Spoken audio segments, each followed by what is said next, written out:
Rebel Capitalist Show by popular demand. The last interview we had was completely awesome. Everybody loved it and said, get this guy back on. He gave us some incredible investment ideas, and he's here again today to talk a little bit about macro, but to dive into a couple ideas that I think you're going to like even better than the ideas that he presented the other day. So Chris Macintosh, welcome back to the Rebel Capitalist Show.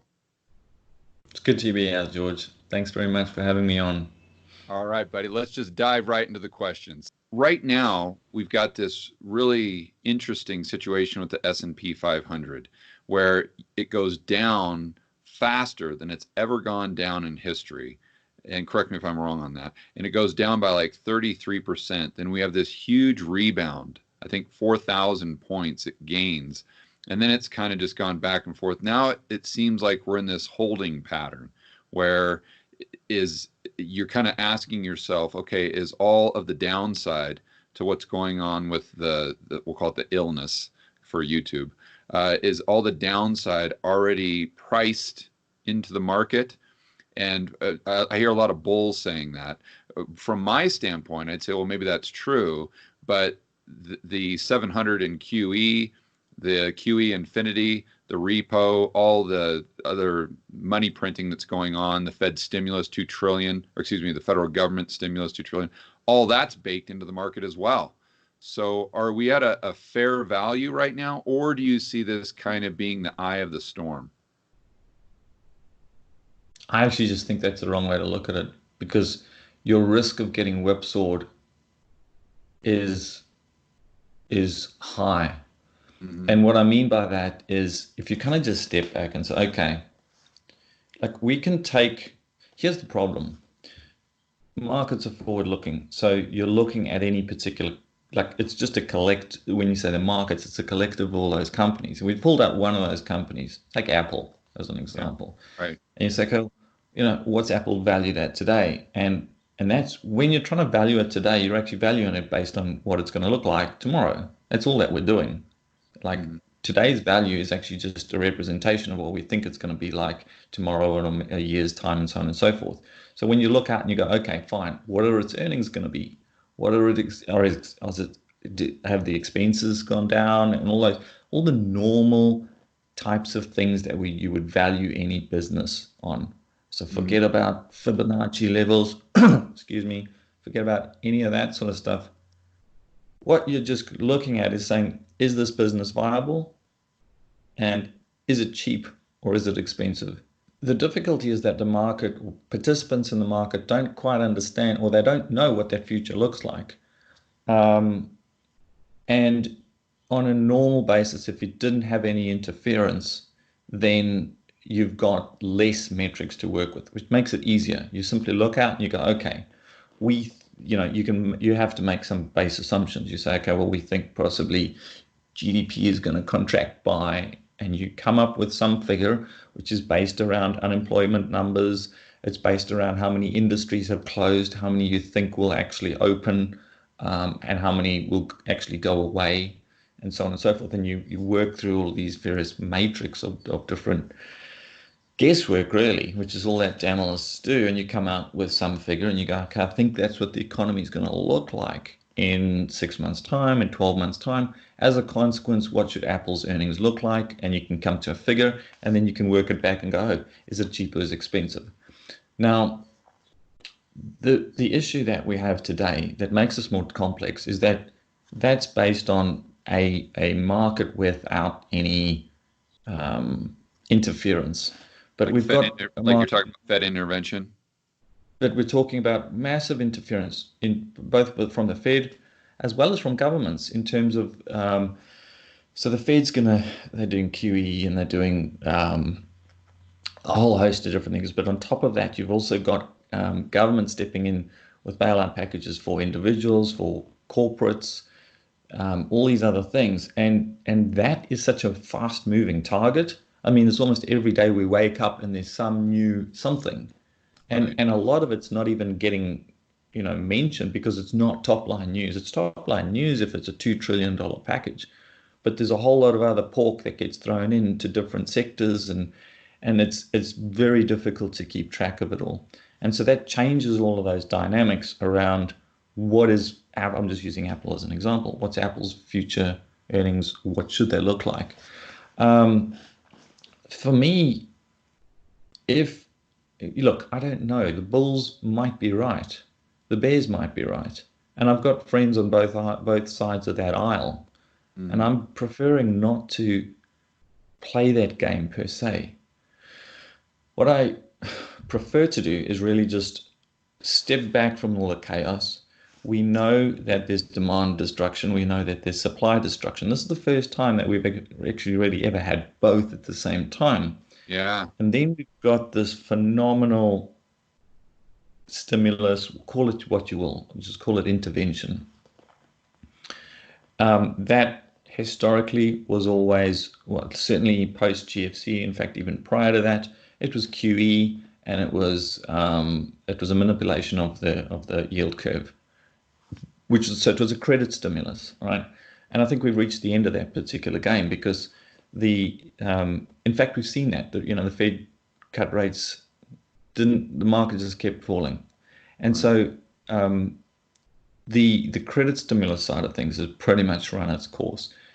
I also don't think that the Fed are going to go down the negative interest rate path. Japan and Europe tried it, and it didn't work. And there seems to be a consensus amongst all of the point issues that that's not going to work. And I agree. But then that leaves you with few other alternatives, which is where I keep coming down on the side that we don't really have any other options available to us other than A, fiscal, and B, MMT. And MMT when I say MMT, just for people, it's modern monetary theory, which, and for those who follow it, don't don't yell at me. I'll try and simplify it, but it's basically a monetization of debt. That's really what, in its simplest terms, that's what it comes down to. Um, and and so when you look at that as the options available, then I look back at now and I go, what's the S&P at now? What's it going to be? And and really, I think it's the wrong question to ask in that if we look at what's likely to take place, investment is just a matter of probabilities. What's likely to take place, in my humble opinion, is simply that they're going to have to monetize debt. We've got 256 trillion global debt, something like that. God knows what it is today. It's probably more. Um, and in terms of debt to GDP, we've well exceeded pretty much anything that we had in the past. If we go back and look at Rogoff and Reinhardt's work on that, they came up with a figure of roughly 80-90% debt to GDP. If you exceeded that, no country really had the ability to actually pay back those debts, and we well exceeded that anyway. So you look say, well, how do you get yourself out of that debt trap? And there's two ways. One was the deflation, which was what we had in the Great Depression, and we know that central banks have spent a lot of time understanding that dynamic. I mean, that was the crux of Bernanke's work, was the study of the Great Depression and ensuring that we never went through that again. But it's not just Bernanke. So there's a wide swathe of academics who sit in these positions that have studied that and feel like they understand it. So I think the probability of us going down that path is much less than it would otherwise be. It's like the general always fights the last war, right? If you always got attacked through that door, you kind of know that you got to barricade that door, and that's what you focus on because you're like, I'm not letting that happen again. So I don't think the probability of a 1929 style deflationary outcome is very high. That combined with the fact that we've had this increasing attention to MMT, and many people suggesting that that's both reasonable and will produce the results that they anticipate, I think leads us down that path. So that path is quite different. So, and it's, to be clear, it would be inflationary. I can't see any other outcome, or to be more specific, stagflationary, as in you can have an inflationary outcome. Previously, our inflationary outcomes were as a consequence of global growth.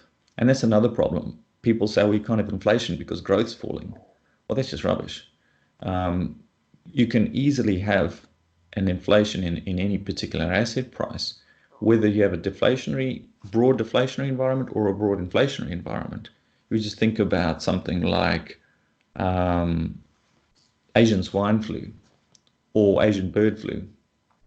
In those instances, so like with Asian bird flu, nobody wanted any chickens, right? Right. So they slaughtered a ton of chickens. So your demand collapsed because no one wanted to eat a chicken because they thought they were going to die. And so all the farmers were like, well, nobody wants our chickens. so they slaughtered them all and they replaced them mostly with pigs. So broadly, you could have had either an inflationary environment or a deflationary environment. But in those two sectors, you had deflation in chicken prices, Right. because even though your supply was collapsing, your demand was collapsing more, right? But in pigs, you had massive inflation because the supply was not sufficient to take up for all the demand for pigs as a result, because it had moved from chickens to pigs, basically. I'm trying to simplify it, but basically you can have inflation in certain asset classes or deflation in asset classes, depending on a number of other things. Right. And so when you think about MMT and you think about the consequences of that, and it's also a direct injection, if you will, of stimulus to the patient, and the patient being the individual, the consumer. Not like we had QE. QE was basically just shoveling capital into the banking system, and a lot of that they just parked in reserves. So it never found its way into the real economy. And the other thing that took place was that for a bank, their objectivity is to make money, and it's much easier to make money on leverage. So guess what? All the capital that did get funneled in found its way into stocks and bonds and real estate, because of course you can leverage that. Like what, so so you had the funnel, basically the hose got turned to that sector. Now they're looking at saying, oh, well, if we push it into the banks like we did last time, and the banks are fearful, as they will be, because you've got a collapse in all those collateral that they've typically been using, stocks, bonds, real estate, they're fearful. So they hold back. And if you can park the money in reserves and earn a small yield, you just do that. And so it's not going to find its way into the economy. So they're saying, well, move the hose and channel it down this path over here. And I believe that'll have a very different outcome in particular sectors. It's not going to necessarily send your real estate back up or your financial assets back up. So back to your question, I just, to a certain extent, I'm not interested in that question. I'm interested in what are the consequences of this chaos? Where are we going with it, and positioning according to that on a longer term time frame. If that's the focus, how do you make a decision on when to pull the trigger? Like in last video that was just wildly popular, and this is kind of backed by popular demand, getting you back so soon. But everyone, you were talking about tankers, or you're talking about coal, or 3D printing.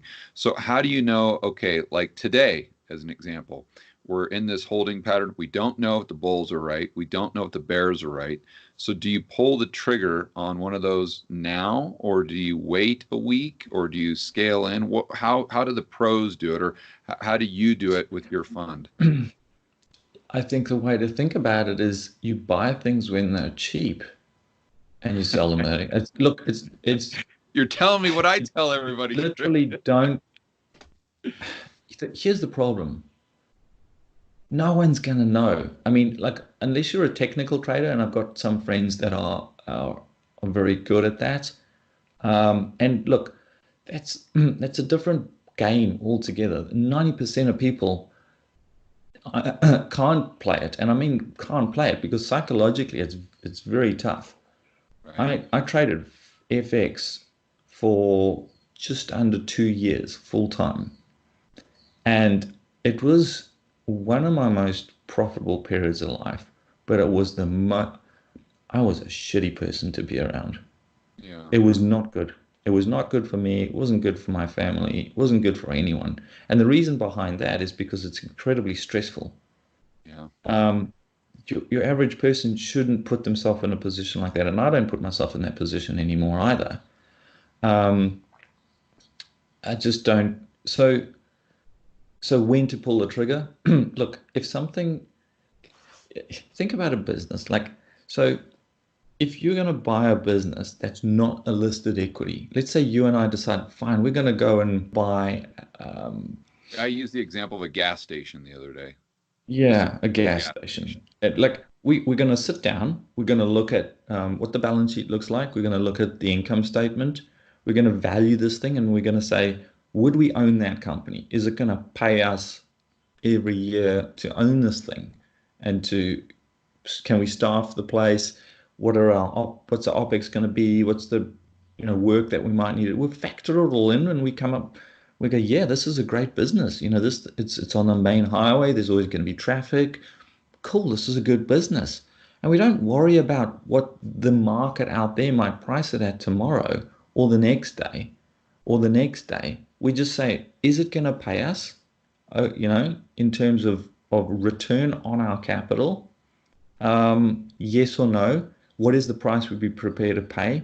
Maybe it's a little bit expensive, and we go back to the owner and we go, look, we want 10% off or whatever the case might be. And then if that's the case, and that's the way you view a market or an equity, or you can either just put in a stink bid at that price where you feel that that's real good value, or you could sell a call option on it, and have it put to you at a price that you would want. So I mean, I just you're going to get whipsawed otherwise, George, Yeah. because you're never going to necessarily know where that bottom is. And then what happens is you get, the markets now it looks like it could, this could be the bottom, and you buy it and it goes up and you think you're a genius and then it collapses. And Right. guess what? That was just it was a dead cat bounce. What do you do now? So and I'll tell you what people do. They'll panic and they sell because they're not just stopping and looking at it like a gas station going, hey, did I want to own this thing or didn't I want to own it? And so the broad market, you know, is trying to trade that broad market, unless you're a pro, and even then, I mean, it's just I think it's the wrong way to look at it. So Yeah. I'd rather look at what's that long-term thing. My long-term view is we're going to have a stagflationary environment because there is no other way out for this incredible debt burden. Hmm. Um, and there's going to be some assets which I think, on a nominal basis, like people ask me, oh, is real estate going to do well? Look, we've got a vast majority of the populace in the Western world that are indebted. So politically, it's pretty tough to turn around and shaft them and tell them, sorry, mate. So it's easier to simply deflate away that that Inflate? debt. You mean inflated Sorry, away? inflate away that Okay. debt. Okay. And that would be politically more feasible. So, and what you're doing is you're sacrificing the creditors for the debtors. Right. Right. And I In think favor. that makes so much sense, on multiple levels. Right. I And the don't, way it doesn't matter whether I think it's a good thing to do. It's just like, it doesn't matter. None of that matters. It's only really what is likely to happen. the pushback to that would probably be, okay, Chris, well, they tried to create inflation for the last 12 years, but they weren't able to do it. They're always struggling to be at their, call it 2% target. But I think the way you would answer that is just, earlier in our conversation, you'd say, well, they're just pointing the hose in the wrong direction. And now they It's understand that two they need to things. point the hose toward They pointed the the hose, but the other thing was they were using credit as the instrument mm, to manipulate asset prices, and that's going to, if they monetize debt, then it's a different ball game. right. It's a different ball game. So by monetizing the debt, you actually deflate the debt, right? As a whole proportion of that debt load, you start deflating that debt. And when people Inflating or then, and then there's deflating? a feedback because people start figuring out, oh, it's quite simple. Like let's say your property that you live in is worth, I don't know, $1 million, and it doesn't go up in value, but it doesn't go down, right? Um, and but then you go to the store every day and suddenly it's 10% more and 15% more and 20% more. Um, and your wages haven't gone up either necessarily. Um, and that's your stagflationary period. The last time we really had that at scale was in the 1800s. And so people tend to not think about what that could look like Mhm. because they haven't studied it and they haven't looked at what could take place. Um, but what we're seeing right now has never taken place before. So you can throw out the rule book on a lot of this stuff. So you see it Um, differently than the 1970s? in the 70s was just inflationary. It wasn't stagflationary per se. Back in the 1800s, you had a truly stagflationary type of So, environment.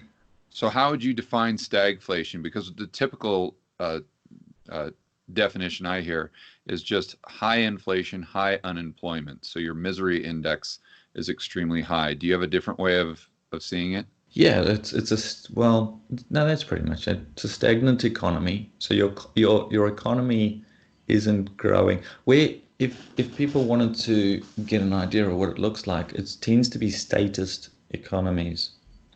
Mm, Because what happens in a statist economy is that the government crowds out the private sector, and when it does so, it does it typically in whatever that sector is, it's inefficient or right. certainly inefficient comparative to alternatives. And so, um, in those environments, you will have stuff gets produced, but it gets produced very inefficiently. Hmm. And there tends to be a lack of supply. I mean, I guess the most egregious type of example would be Venezuela. Um, and no two ones are the same. There's always, many nuances to any particular country or any particular economic system. But by and large, you have a crowding out of the private sector in one or many industries, which makes them inefficient, and it causes the cost of whatever it is that they're producing to be higher than it would otherwise be. Right. Um, and so that's a stagnant, shitty economy Yeah. And where even though you, inflation is going up in real terms, there's not much GDP growth, if not negative yeah, real GDP growth, when nominal GDP growth could be at 3, 4, 5%. yeah. I mean, I guess if you look back at the GF's post GFC, there was the nationalization of essentially the auto industry, the insurance industry, banking industry, and to their credit, they stepped out of that. They managed to actually step out of that, and that was always a threat. That was always a risk that you would have really moved away from capitalism to some statism or don't know what you want to call it, but and they did manage to actually step out of that and kind of hand it back to the private sector. Um, this time, that's going to be more difficult. We're seeing handout, people putting their hand out in every single industry, and they're going to because this is a major economic destruction impact. So it doesn't matter if you're in the tourism industry, airline industry, um, hospitality, restaurants, you name it. There's just this is really really widespread, which is why again why I think they're going to go down that MMT path. It's very difficult to if you have one particular industry and you can see it's in trouble, you can bail it out and you can try and manufacture something around that and have the rest of the economy essentially support that industry. So if it was just airlines that had shut, and that's big enough on its own, you can kind of support that. But it's not just that; it's also tourism, and it's also so many other sectors. So Right. how do you then like create departments to deal with each one, and how much? It's just no, they're just gonna so they'll do some bailouts, I think, in terms of major industries, but by and large, I think they're going to say bypass all those corporates and inject it directly into the patient and let the patient try and spend its way up. So you have a trickle up effect rather than a trickle down effect. Right. And that is a very different way of going about doing it. It also means that the capital, the way that that capital gets spent, um, is going to be quite different to the way a corporate would spend the money, or a corporate would allocate that capital. Right. So, and that's Yeah. more like Or a psychological issue. If you've lost your job and you now got some cash to spend, and you get an injection, you're gonna hoard it. You're gonna initially you're gonna just pay for your necessities, but it's not going to go into typical discretionary consumer spending. You're not going to go out to the restaurant and go, "Hey kids, we're off to the movies." That's not going to right. work. So you have the where that capital gets spent, how it gets allocated. Yeah, so the Correct. fire hose is pointed at your just consumer staples, and it's not pointed at share buybacks or corporate debt or something like that. So I think that's really the takeaway is you've got to be cognizant of where the money is going, what types of goods and services will it chase. We're going to get into some more of your investment ideas because those were just wildly popular on the last video. So we're going to get into that in just a moment. But I want to just ask you maybe one or two more questions regarding the macro so people understand the environment, because that's key before you look at the investment ideas and what might be right or wrong for your portfolio. So we talked about how you think on a moving forward basis, the government is going to be a lot more involved with the economy. It's going to make it less efficient, less dynamic, therefore producing fewer goods and services, while at the same time, they're taking more money and injecting it into the system, chasing those goods and services. That's why you're seeing this stagflation, prices go up. So I got that. What about the yield curve? So we've heard of I think Brainerd and a lot of people have talked about it, going back to World War II, where the Fed knows that they've got to keep interest rates down. If the 10-year goes up to 3, 4, 5%, that's going to do almost as much damage as the illness. So, and I think it's confusing for people because just your average Joe thinks that the Federal Reserve controls just the interest rates. But the way I see it, they only control and barely control the Fed funds, and they've been losing control of that. You can just see it in the repo market. So I guess my question is, does the Fed control interest rates? If so, do they control the entire yield curve? In theory, no. What worries me in this is that they can pretty much do anything that they want. If you look at how Japan has essentially just controlled the entire bond market in Japan, I mean, it's one of these places you just don't show up. Why would you? You know what's going to happen. Yeah. So, so there's basically there's no private participation in the Japanese government Yeah, bond there's market. no It's just buyers and sellers it's because like the what the BOJ fuck? owns the thing, right? Yeah. It's a little bit probably like if you were gonna have a sports game with Kim Jong Un, a game of tennis. Like, why turn up? Because you know you're gonna lose, right? Well, Yeah. he's gonna win. Yeah. Either that or you're gonna get a bullet in the head, and you're like, yeah, I think I'll let him win. So there is the ability for central banks to do that, and I do think that allowing interest rates to rise too much, given that we have such an indebted, both sovereign at the sovereign level, we have so much debt, and at the corporate and even consumer, less so than on a consumer level, but at the corporate level, so much debt that they'd be extremely hesitant to let any of that do what it should do, which is clear.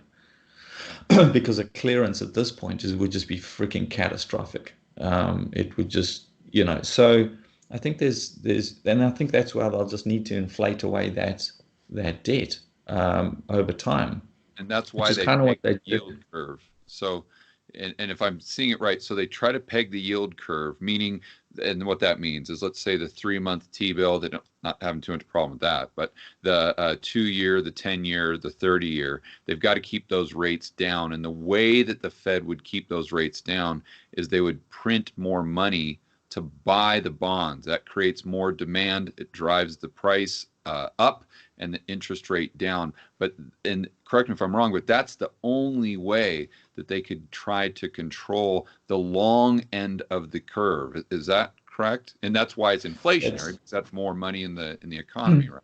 yeah, and so I see this as only two ways out of that. One is exactly what you just talked about now, but that presupposes that there is a buyer for that debt that they issue. The If treasury. there's not, yeah, if there's not, then they have to come into the market themselves. So you kind of move into a Japanese type of situation there where they essentially control that side of the market. Um, and the other is that when you move down that path and they're monetizing the debt because they have to keep the yield curve under control. So they're monetizing the debt. You then start seeing that impact on particular asset classes in terms of inflation. And so if you think about a bond, a sovereign bond, a government bond, all that really it is just long dated currency. So um, a dollar, a euro, a pound sterling, whatever it is in terms of the currency, if you wouldn't own the short dated, then why would you own the long? And if you wouldn't own the long, why would you own the short? There's no reason to own it. And so we quite quickly move into a breakdown in the faith of owning that particular currency, right? And the thing is that can happen really, really quickly. And so you can then have a situation where you don't have, it doesn't really matter what the yield curve looks like when nobody wants to own the paper. Um, and so you can have come back to what I was talking about, which is a stagflationary environment. That can kind of grind its way higher, or it can just flip really quickly, and you can move into a situation where it doesn't really matter what they're doing with the bond market. No, nobody wants to own the paper, so it essentially just goes away. Um, the, and I don't know how this works out, but part of the reason why we've not had anything even of remotely like that so far is we've never had a situation in the world where the major liquidity options in currencies or bond markets are all pretty much in the same boat, and that's the euro, yen, dollar. There's always been some sort of exit valve, right? So if you go back and you just think about the Mexican peso crisis, you had this problem there, not particularly dissimilar to that which we have in the developed world today, but there was an option out, and so the market went, "Fuck it, we're out of that," and they moved into dollars, and so you had a strong move in the dollar and into dollar-based assets. Um, because on a relative basis, that's where you needed to be. So the dollar was where you needed to be. It was much, much stronger. The economy was stronger, blah, blah, blah, blah, blah. Today, we've kind of got euro, yen, dollar, and they're all just really ugly. And so you see the capital kind of shifting around, trying to figure out which of those three ugly girls to take home at the end of the night. Um, it's like you're forced to take a girl home and you just, you got to have another drink because they're all ugly. And you got to pick one at the end of the night. And that's the market that we're in right now.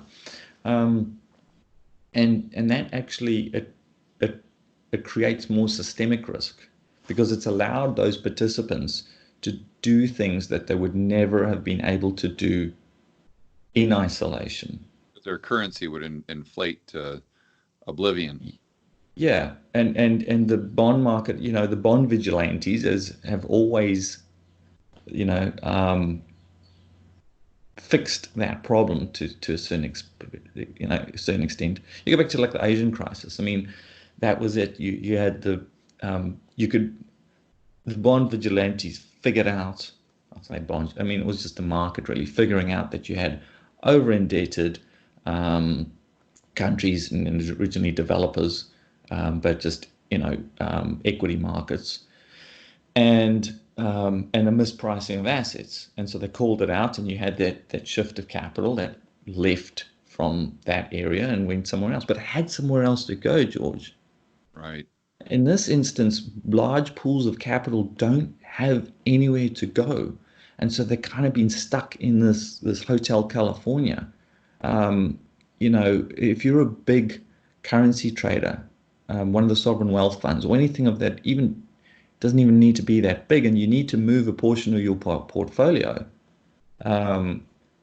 You can't do it without being euro yen dollar. People say to me, "Oh, well, you could buy gold." I'm like, for fuck's sakes, you can't. Are you kidding me? What, you're gonna move like you look at some of these sovereign wealth funds, and if you want to move even just 10% of that cash allocation, you cannot move it into anything other than euro yen dollar, maybe sterling kind of thing. Chris, can you just unpack that quickly here? I don't want to interrupt your thought, but for those of you, the viewers are saying, what is Chris talking about? Because, and correct me if I'm wrong, but if you've got a sovereign wealth fund that has $100 billion, and let's say the gold market is, and I know it's not this small, but let's just say the gold market was only $10 billion, and they've got to allocate, let's say, 50 billion. What do? They can't buy $50 billion worth of gold. And even if they could, because they're so huge and there's such a massive amount of capital and the market is relatively small, even if they were able to buy a certain amount, it would move the market tremendously to where they'd buy it at a That super hurt high themselves. price. Is that That hurt themselves. Correct. Yeah, that okay? hurt themselves, and there would be a massive dislocation in the market because remember, if you look, it's all about liquidity. So if you've got 10 billion and you're trying to move it into a small, relatively illiquid currency, we just think about currencies for the moment. Forget about the gold market or silver market or any sector or whatever. And you wanted to move it into, let's take a really illiquid currency, Malawian kwacha. Okay, There's you okay. you you you will not be able to move that because there's no liquidity in there. You would normally, if you were going to take a $10 billion position, you would have to structure that trade over weeks or months and drip Right. feed it, and you would still move the market. Mm-hmm. So it's like buying penny stocks. Okay, it's essentially what it comes down to. So you go, okay, well, I'm not going to do the kwacha, and you kind of keep moving up the curve. Well, what about the South African rand? It's a bit more liquid. Yeah, okay, and you get to the point where when you've got too much capital, you just can't move into these things without hurting yourself. Right. And so, um, So the only option is the dollar, yen, or euro, period. correct. When you've got Now, that and much that's money, been the right? case for some time. The paradoxically, that has allowed for the central banks and the governments of those countries to do things that they would never have otherwise been able to do if there was an exit valve, because Right. they're all in the same sort of boat. And that can go on for as long as it can go on for. I don't know. I don't have any monopoly on the future or the truth, but Yeah. what we do know is that going into this crisis, that was at extreme levels. Our debt to GDP levels were at extreme levels. Um, and now we're going into a position where those debts are going to explode. I mean, the Fed, what are they doing? 6 trillion over the next 9 months. Fed's balance sheet's about 4.5, so they're doing like Uh, 150% yeah, it's now, on top. Chris, you're like 2 days behind. The Fed's balance sheet now it's at like 5.3. That 4.5, yeah, that was like 3 or 4 days ago. Yeah, get with the program, Chris. My goodness gracious. Yeah, It just gets ridiculous, it's doesn't it? it, It just so so you have this. It's like the gas. Let's go back to the gas station. Okay, so we're going to buy the gas station, and we sit down and we're like, oh, okay, so they got some debts. Income is, let's say they got $500,000 of debt, $250,000 a year of income, and we'll just forget about OPEX. Let's say that OPEX is fairly meaningless. Okay, well, that's reasonable enough, depending on what the interest rate on the debt is and how it's termed, right? Now we come back 2 weeks later or a month later, and the debt's no longer $500,000; it's $1 million. But your income's not $250,000 a year. It's now half that, so 175. That's essentially where we're at. So the debts are exploding and GDP is collapsing. And we know that tax receipts are completely tied to GDP, irrespective of the tax rate. We've seen that. It's been proved. You can tax people higher or lower or whatever. Doesn't have a material impact on actual tax receipts. So tax receipts are collapsing. That's back to our analogy of the gas station of 250 grand has gone now to say 175, and the debt's just exploded. So would you buy that company? We're like, nah, no. This doesn't look so good. So then the question is, would you buy government debt? Would you buy, and again, government debt is just long dated currency.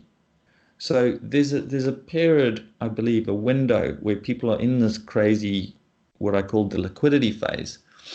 But when they come out of that and they start looking around and they're going, well, if I wouldn't own that gas station and there's a share on the gas station, which is like a printed dollar, I don't think I want to take that dollar because I'm not sure what it's going to be worth tomorrow or the next day. And then when they start seeing that inflation pick up in their everyday life, their behavior changes. So back to your question of the yield curve, they can keep the yield curve flat, but and you can keep elevated certain asset prices on a nominal basis, but on a real basis, they're falling in value. So that's the key is yes, it is possible to peg the yield curve, but it's going to come at a price. And the price would most likely be the value of the dollar compared to what you, the average Joe or Jane, buy on a daily basis. That's the bottom line. That's the bottom line. I mean, we get this crazy stuff that you can think about, and I don't know how this transpires, but given the fact that we have these three major blocks of currency and bond markets in the world, and the fact that they have gotten more and more elevated, is it possible that they just blow up, literally pop? And what does that look like? It's always a possibility. In fact, in isolation, it would be a massive probability. Right. Now, I just want to unpack that for everyone. So if there wasn't a Japan option, a euro option, or a USD option, excuse me, a yen euro USD option, if it was just a yen option or just one, then it would be more probable that the top would blow and we'd have this volcano, meaning basically hyperinflation. You'd have an exit valve. Okay, so let's pretend that Europe was fiscally sound, that was, it wasn't doing any of these crazy things. Japan was doing them, going bonkers. The US goes and does them, goes bonkers. Well, guess where the capital is going to move to? It's going to move to Europe. That's the exit valve, and it's liquid enough, it's deep enough to take it. And so those other two countries would have that experience of an inflationary blow up, and the bond markets would collapse or get severely repriced. And they'd go back and do what pretty much every country in history has had to do, devalue their currency, and thus, when you're just devaluing the currency, again, you're keeping the debts at a nominal value. So, yes, you get paid back, but in worthless dollars or yen or whatever it is. But that's presupposing that the euro could could take those capital flows and was a place where you would want to put your money. The problem Right. is that today none of those exist. They've all done it at once, and so there's this cluster of huge liquidity, and it's the only place to go. And because there's no other real alternative, it's kind of gotten bigger and bigger. And now we're at a point where it's just going bonkers. It's just trillion is the new billion. Nothing's off the cards anymore. You literally throw the rule book out on all this stuff. And so the question is, where does that go? And in that environment, you can have this. If we had a blow up of that nature, then we'd have a move into hard assets, because people will just scramble for something that has some tangible value. But and I'm not sure what that looks like. It seems to me more likely that they will just simply do some sort of debt moratorium, because it's debt that's the problem, and they'll just have to almost collectively do a massive rewrite. Like a jubilee, debt jubilee. Like a debt jubilee. And we've never, the debt jubilees that I've tried to study, and there's not a ton of information about them, they're also done under a very different monetary regime. So you're kind of not comparing apples with apples. You know what I mean? So it's hard to know what that would look like. What does seem fairly obvious is if you've got something that is in infinite supply, it's should be less worth less than something that's not in infinite supply. And if you just go back to, we're experiencing this right now. You're in lockdown, we're in a lockdown, much of the world is in some form of lockdown. And when you see what people start concentrating on, they're going and they're hoarding food, and they're hoarding cash. There's a safety mechanism where you stop and you start thinking about what really matters. That barista made latte that people thought was really important, suddenly it's kind of out the window. It's not that important. They're out getting toilet paper. So if you just think about it as a psychological move, people focus on what matters. They focus on what actually is critical to their well-being and their safety and security.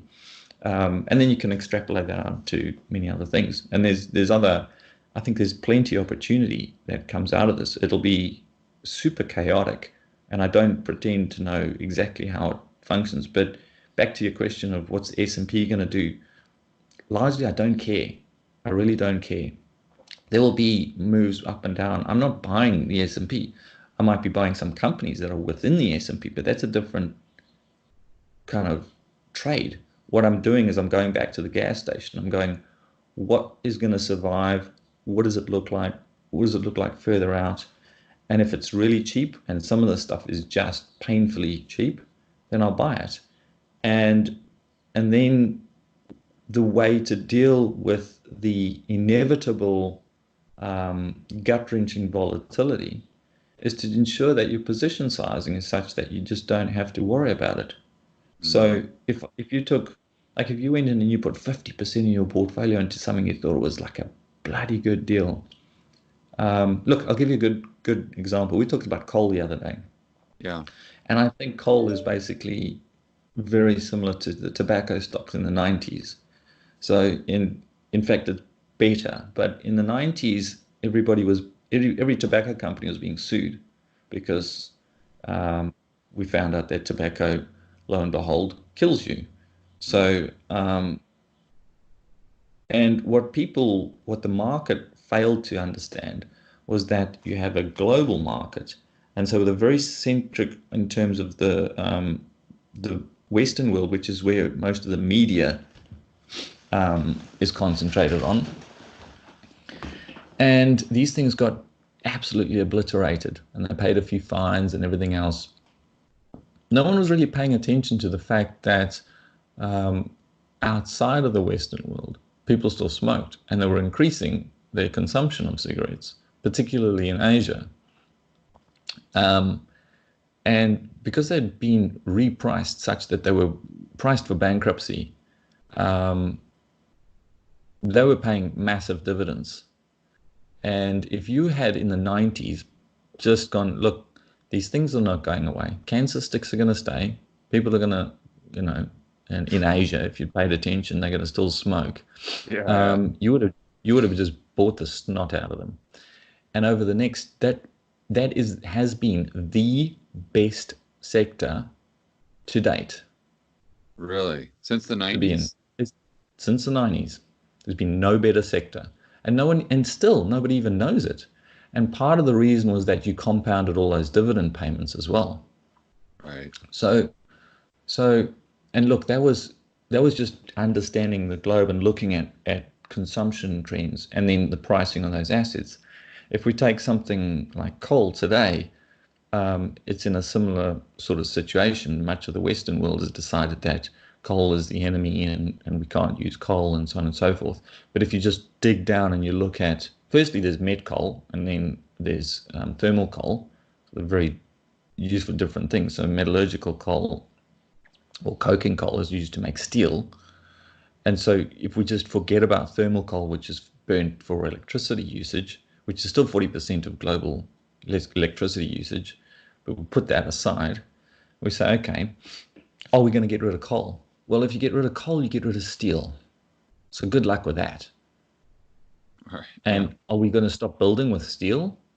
You know, and then you look at things like cement. It's a major component in the manufacturing of cement. So like when you actually dig into what it's being used for, it's like you realize it's if it goes away, it just means that the price of those other things readjusts and that the portions in the world that are producing and using coal are going to be in more in demand. It's either that or we stop making shit with steel, and I don't think we're going there. Anyway, the point is, you kind of look through, you get the biggest dislocations where you have a big market or a big zeitgeist that moves one way. So like tobacco companies, oh, you can't own tobacco companies.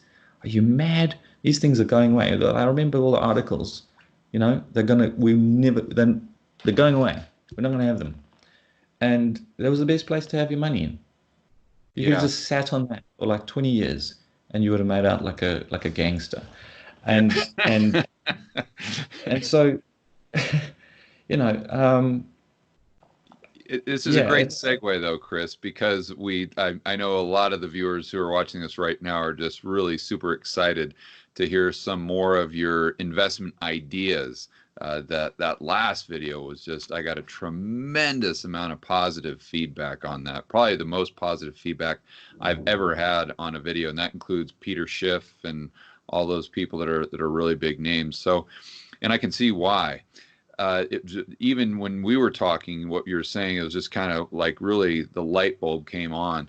So let's first dive into coal because we talked about that the other day, and I've gotten some very good comments pushing back and saying, well, I think Chris is a smart guy. I think it's interesting, but it's got this it's problem. wrong. Got this problem. Yeah. It's got this problem, and it's not necessarily that coal's going away, but specifically we were talking about the ETF coal, which is Right. KOL.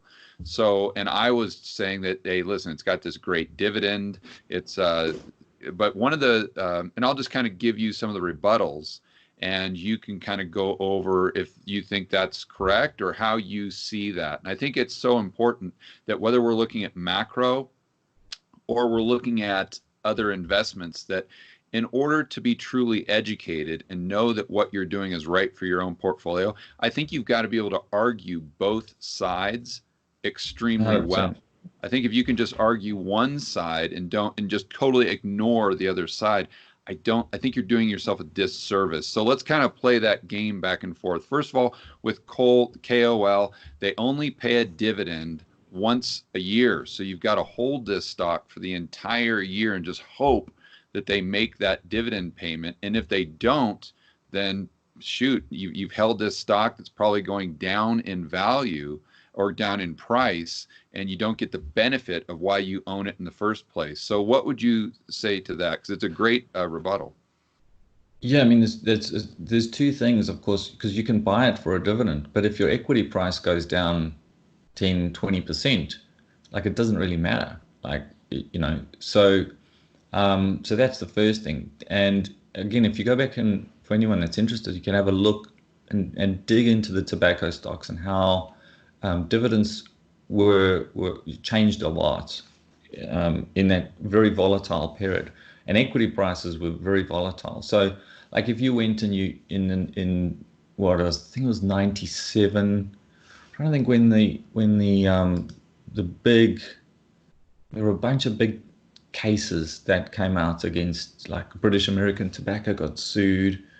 Um, they had to stop advertising. They weren't allowed to advertise anywhere, and and a lot of them slashed dividends because like they were in that phase where they were going, holy shit, like we got to make sure that we survive. And so they were slashing dividends. Equity prices were getting cut. So you could have had a situation, for example, where your dividend was just say for shits and giggles 10%, and then the and then the equity price would get hammered, which would, if you'd bought it at the new equity price, your dividend yield was now maybe 20%, right? But then they'd slash the dividend, and you went through this sort of chaotic period where they essentially stabilized. But the thing to think about is buying in that chaos there, where you could.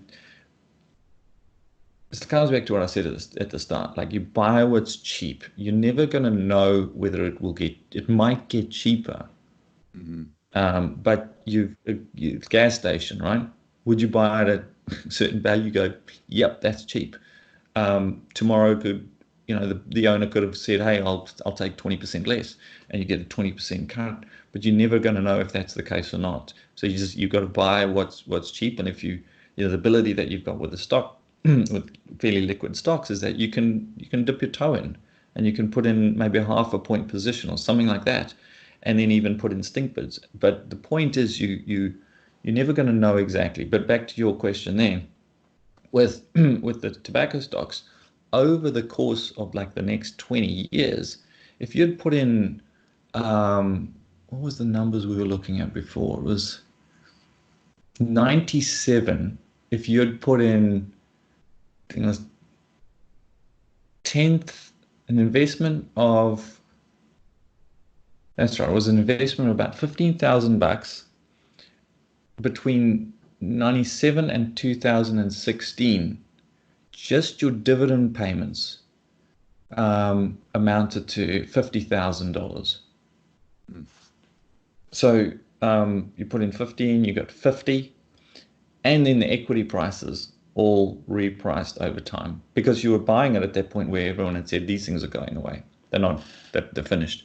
In that in the first, but if and you can pull up the charts on all the various companies, you actually went through a period of shit, almost about 7, 8 years where it was like this. It was very volatile. It was a situation where you'd second guess yourself, George. You'd be like, oh, it's going up. I think I'm right. And then you'd be like, oh, fuck, it went down again. And you had this kind of very volatile period. And you tend to get that at the bottoming of markets where it's forming a base. Right, right. But over time, then all your sellers moved away, and you kind of the base was formed, and off you went again. Yeah. So back to your question on coal, it's a very whoever mentioned that is dead on. You can have dividends can be cut in these companies. The equity price absolutely can get hit. What I'd suggest you do is just go and have a look at even individual companies. I mean, coal's just an easy ETF, but you can go and there's plenty really good companies out there. And then you just look at their debts, see if they've got debt, as it turned out, what's it look like, what are their cash flows like, um, and and and then you're back to that gas station situation, and it's much easier to look at that. Right. Um, I mean, I could throw one But out there. and Stanmore also, is then an also, Aussie listed one. It's got yeah, no this debt. one was zero, literally zero debt, like literally zero. Yeah, yeah. I looked that Yeah, up the no, other there's day. zero. It's got a like return on equity is about 80%. Trades at a PE of about last I looked at about 2.8. It's probably cheaper today. I mean, that's the thing. I don't care. Like trading at a PE of 2.8. That was when I last looked at it, probably a month ago. And I'll buy these, and then I just like, I'm not going to sit there and worry every day and go, oh, what's it at today? I don't Yeah. care. But because it's not 50% of your portfolio, that's key, I think. Correct. Yeah. Correct. Few Going people have back the to stomach to be able to manage that if it was a 50% position. However, I would be far more comfortable owning a company that I know has no debt, that I know is not going away, than owning something like Tesla. I mean, people have like shit like that in their portfolios where it's like a 10, 20, 30, 50% position. And it's like, anyway. Yeah. So, okay, going back to just kind of the coal sector, and then I want to move on because I want to give people some. They've heard the video and what you're thinking about, but I want to get some new tips from you, some new ideas. So, but just quickly on the coal thing. Now, if I'm correct, a lot of these coal companies went Chapter 11 in 2000, maybe 16, 17. So if you look at the dividend, like in KOL, prior to 2017, you're like, well, this is nothing special. Now it's let's say $1.05. Back then it was only like 5 cents or like 10 cents or something like that. But correct me if I'm wrong, but what they're doing is they're looking at two completely separate balance sheets right there. Yeah, you can't, they're not the same company. I mean, Yeah, right. it's been restructured, and yeah, so you got to be careful. Don't go and, I've seen people do this. They'll pull up a chart and they'll go, oh my God, it was $100 a share. And now it's 20 cents or $2 or whatever the case might be, thinking that it's going to go back to $100 a share. It's not the way it's a different company. So you got to just look at it and say, well, what is it today? And the same thing with the ability yeah. for them to pay their dividend. Correct. Yeah. Yeah. Okay, great. So we talked about that. Let's move on. If you've got like three more ideas or even a couple more ideas that we didn't mention the other day, and I know you've got tons of these ideas in your research letter, and at the end of this video, we'll go ahead and mention the promotion that you guys were nice enough to do for my viewers. We mentioned that on the other video, but we'll save that for the end. But a couple more ideas, couple more things you're thinking about out there that would do well because of this crazy environment where you're saying there's a lot of opportunity. Look, we've got about a dozen themes that we're interested in. In the short term, we talked about tankers before. That's a now. That's a right now. It's almost, most of the time we're looking at long-term investments, and shipping in general was down anyway. It's very difficult to find anybody that's covering shipping, and included in that basket are tankers. So tankers are just the ones that carry fuel, and so they're like, just don't even finish watching this. Just go out and start buying tankers, because that's a no-brainer trade. All right, so we've talked about that before. Let's just actually focus on one idea that we didn't mention the other day, which would be a cheap play right now, considering the environment, but something that you want to hold for like 10 years, 15 years. That's just a really deep value play. Energy in general. So within energy, I mean, we could talk about uranium. I'm going to get a little bit into the weeds. Energy is, I believe, going to become very localized. Okay. So, and we've had this global market where energy can move around the world, whether it be natural gas, coal, lignite, oil, whatever you like. And I've been talking about this for ages and ages on the blog. We're moving more into a world whereby geopolitical tensions are increasing, and very importantly, the US military is stepping back from that global role of patrolling the oceans. That's going to have really significant impacts on supply chains, on the cost of moving goods, and what it's going to do is it's going to force people towards particular energy sources dependent on their location. Mm. This virus that's we're experiencing, or the world we're in now, is just accelerating that to an extent I'd never imagined possible. So I'm really excited about that. But that is there's a lot to unpack in that. But I'd suggest to people to just to focus on energy, and you can look at particular countries, for example, and see which country would use a particular energy source and why. Um, and so obviously coal fits into that narrative, but uranium is another one. Um, it's still it's massively underpriced. There's every reason to believe that um, that on a global basis we're going to use much more than we have in the past. We're already seeing the build out of nuclear facilities to that extent. And the other thing behind that is there's a lot of actual misinformation around the uranium market. And for anyone that's listening, I strongly suggest spending some time and listening to Mike Elkin, who's a good buddy of mine. And in full disclosure, I'm invested in his fund as well as we own a number of positions within. So how would someone watch those videos, Chris? Is that He's YouTube Yeah, or? he's got stuff on YouTube. I've done some podcasts and stuff with him. You can search our blog and there's stuff on there. I think uranium is perfect because I know I've got a lot of viewers that are really interested. So what I'd be would happy be to the, own that for the next 10 years. You know, if you're talking about that trade, okay, what would you uranium? own? Uranium, definitely. Or maybe not 10 years, because uranium tends to reprice really quickly, Oh, and then go from like severely overvalued to severely undervalued. And part of that is also because of the consumers of uranium are price insensitive.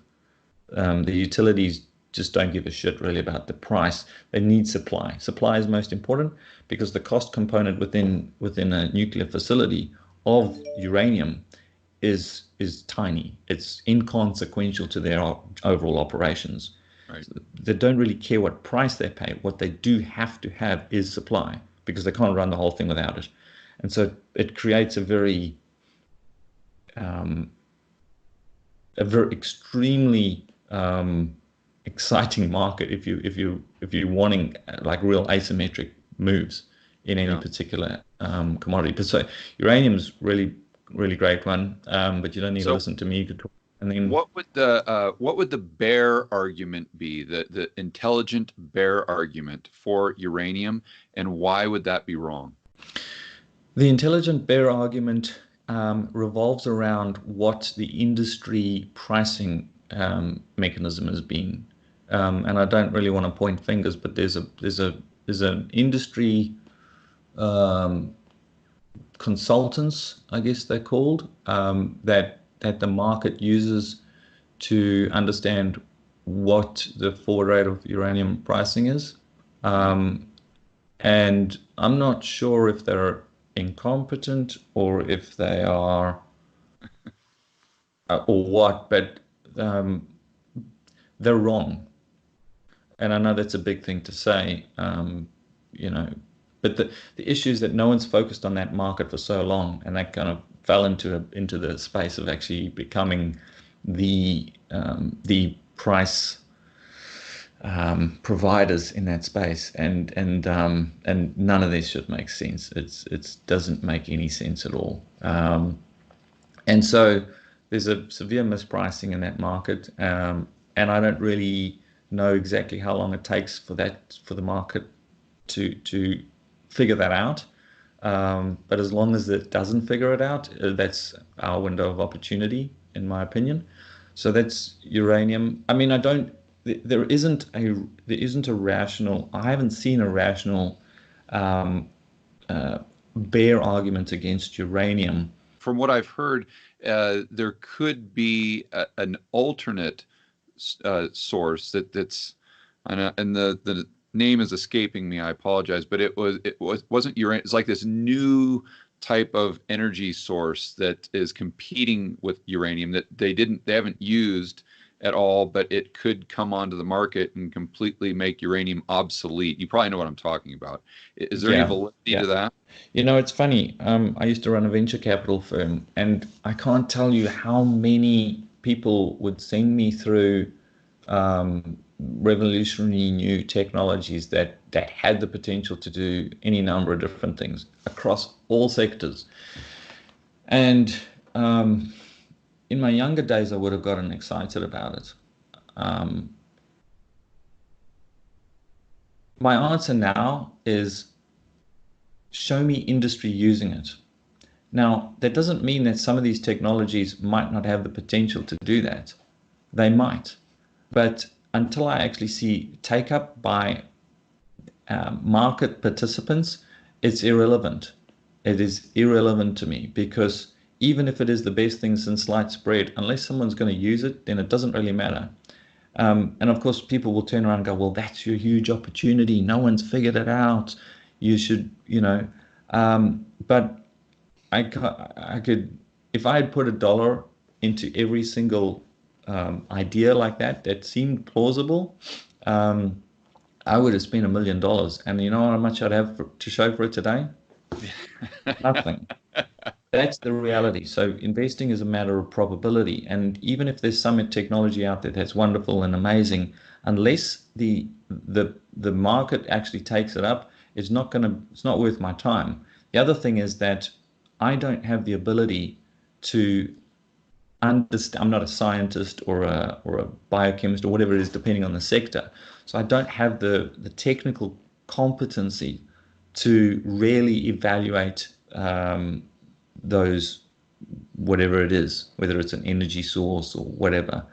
That's the first thing. The people that have the competency to do that are the ones that are staffed in the companies that would benefit from it. And so when I see those companies taking measures towards that particular sector, then I get interested. That's one of the reasons we talked about hydrogen. So hydrogen is something that we have spent some time on. Again, do I think hydrogen is the best thing? Is like, I don't know. I can read like everybody else, and I can go through the data in it, and I can have a bear or a bull argument about it. Where I get interested is when I see an uptake. So like we got interested in hydrogen when China basically flipped their whole subsidy programs and said, screw it on EVs, we're going down the hydrogen route. Of course, Japan's been down the hydrogen route for a long time. They want a whole hydrogen economy. And so those kinds of look, maybe both those governments are completely stupid and it's uneconomical. It doesn't really matter if they're going to go after it and they're going to spend billions and billions of dollars developing hydrogen-powered cars, trains, buses. They're going to do it. It means that the companies that are producing that and all, they're going to do well. Whether I think it's a good idea or not. And so, back to the whole uranium side of things. Same thing. I mean, I can't tell you how many people keep coming out with different solutions and so on and so forth. Until I start seeing industry take that seriously, then I don't have the time for it really. So outside of the bare arguments for uranium that I've seen all center around data I believe to be inaccurate. Okay. All right. So what do you think with uranium, what do you think your downside is? What do you think your upside is? And I guess the timing, if the asymmetry is extreme enough, that I guess the timing really doesn't matter. But do you have any idea on the timing? So far, when we started looking at uranium 2016, didn't really do anything. And then in late 2017, and by the way, I messed up on uranium. I took some small positions. What was it? Maybe like 2013, 14, somewhere there. And what I didn't understand, and many participants didn't understand, was the whole underfeeding. So underfeeding created a massive supply of uranium in the market, which I never understood. So I completely got that wrong. Fortunately, when I position size stuff, as mentioned before, it was such that it didn't wipe me out. And I sold out of those positions at a loss. That whole underfeeding has now been soaked up by the markets, and I I would guess we're probably no more than a year or two out from real supply crunch on that side of things. And most of the bulls that actually got in to uranium got burnt, and they've been hesitant to come back because they got burnt. And Right. remember, they came into it when it was already pretty cheap. So you had this kind of long bear markets. Pretty much everybody got washed out. You had a few participants who started getting back in because they thought that was the bottom, myself included, and then they got washed out. And so it's a very unique market in that there's very few people who are willing to put their hand up and say, I think this might be Yeah, it. there's no more buyers left, or at least there's no more sellers left. That's for sure. Correct. Yeah, yeah, yeah, exactly. So no, I mean it's what's the downside? Look, prices can go anywhere, especially in this kind of market. In a liquidity-driven market, you sell what you have to sell. It's just that simple. Um, and and so if you're a fund manager and you get a redemption and you've got some uranium in your portfolio, you flog it. The good thing with well, I say the good thing. One of the things that people could look at is there's the uranium ETF, which is URA, which by the way is garbage. I wouldn't buy in it. But when people try and get exposure to a sector, they'll often say, well, is there an easy way to do that? And sometimes there's an ETF that will give you easy exposure. The problem with that particular one was they restructured it a year and a half ago, and they put a whole lot of equities into it, which aren't really uranium. They're kind of loosely correlated in some shape or form because they just needed more liquidity because no one's even playing in that sandpit anymore. All right. Um, so the downside to that is that if you're buying that, you're not really actually getting exposure like you think you are. Um, and there's two sides to this. So if you go and you bought equities that are not in an ETF, when you have redemptions from large asset managers, they typically you won't get a downward pressure in those equities that you're into, yeah, because they're not in that ETF. The the corollary of that is in a bull market, when people pile in, that's the first thing they'll pile into. They'll be like, oh, I'll just buy an ETF. And so you can have stuff going up in an ETF, which doesn't, like, they think they're buying uranium and they're buying the ETF. And so you like have equities that are going up, even though they're not actually uh, directly related to that ETF. So it's just something to think about. And But to protect your downside, it can be quite useful to look at stuff that's not listed in an ETF, because in a liquidity phase like we're in now, when you get margin calls, that all takes place often in indexes, ETFs, passive type algos. Those companies don't. Those trading houses and portfolio managers won't often go out and buy some company listed on the ASX that's not in an ETF, or some company in Canada, or whatever the case might be. So you can limit your downside, as a consequence. But remember that in a bull market, sometimes you might want to look at it because you have the stuff that's sitting in the ETF will just get fund flows because it's in an ETF. Of course, if there's something that moves into an ETF, then you can have a real re-rating. I mean, to a certain extent, that's what we've seen with Tesla, right, George? So Tesla has benefited massively from so many different. It's been included in so many different ETFs and index funds and so on and so forth. Pretty much anyone, like there's I was talking to a mate of mine the other day, and he's got a friend of his who used to work with Soros, who's now going out and raising some money for an ECG or whatever fund, um, and I those guys will go and they'll buy something like Tesla just because you can't have you know, in theory, you can't have something that's um, all about EVs and saving the world and all that, and then not own Tesla. So they just buy it, and they don't So care about whether it's what the price is. it's like a PR Um, thing. It's not really like an investment. yeah, yeah, and that's dangerous territory. I mean, that's like if you're into momentum trading and all that, fine, knock yourself out. It's not a game I want to play.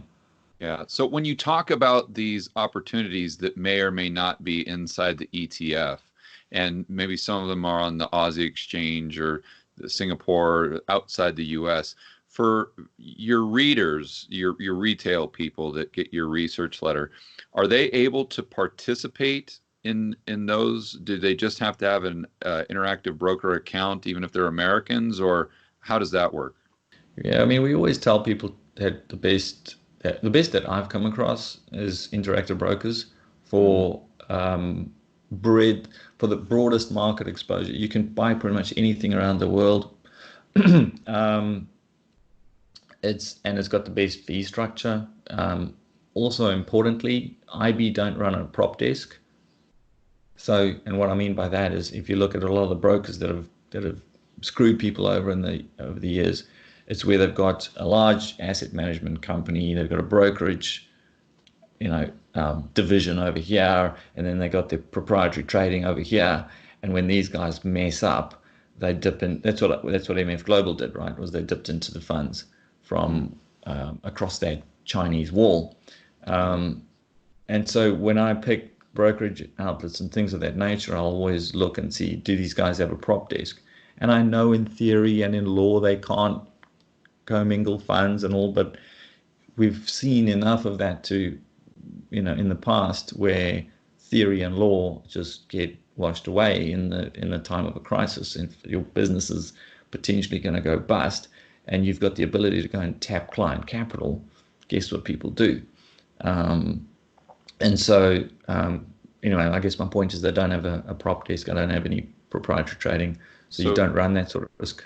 yeah, so your But counterparty risk is not as high with an interactive broker, but it sounds like with most of the ideas that you have with your research, whether I'm in Australia, Canada, the UK, United States, wherever I am in the world, as long as I have an interactive broker account, then I can most likely participate with most of the ideas that you suggest 100%. in your research. I Okay. mean, most of the time, even with like a Schwab account, the way that we'll structure stuff for the research service is we'll have the particular sector or theme that we're into, and then we'll give multiple ways of executing on that theme.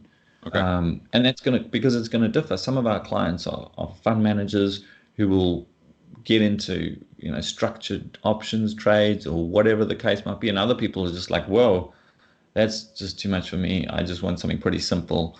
It might be an ETF. It might just be three or four. We kind of almost structure our own little ETFs, if you will, and there'll be a number of different equities. And in those instances, 90% of the time, you can do that through just a fairly traditional account. Um, And your research letter walks you through how to do that, and whether you're someone who wants to get into an ETF or maybe buy individual stocks, or to your point, build your own little ETF that's available in your. yeah, I mean, we'll give, like I said, a sector that we're interested in, and then we'll give the ways that you can execute on that, and Okay. and the pros and cons to that, and then you can, choose from that bucket, if you will, as to which of those suit you, because it's really going to depend on your own skill set and so on and so forth. But most of the stuff you can do with a fairly traditional Schwab or TD America trade account. But certainly, if you're looking to set up an account, then I have not found a better broker thus far than IB. And I don't get paid to say that. I used to use Saxo, who used to be really good, and they just got shittier and shittier over the years. And so I still have accounts with them, but by and large, 99% of what we do is just through IB. I sure appreciate it. It's been fascinating, and I know people are going to love this kind of part two just as much, if not more, than they enjoyed part one. So, for the promotion that your guys were nice enough to give my viewers. We'll go ahead and put that up on the screen so you guys can look at that. We'll put a link, an affiliate link. It's a great way to get a fantastic deal on some amazing, amazing research. As you can tell, Chris really knows his stuff, and it's a great way to support the channel. But for those of you who want to just find out more about your backstory, should they just go to Twitter? And I think you're Capitalist EXP on Twitter. Is that the best place? Yeah, or the website Capitalist Exploits. Okay. Understand. All right, buddy. Well, I appreciate your time again, and I can't wait to do it again. No, it's been a pleasure. Always fun to chat to you, George.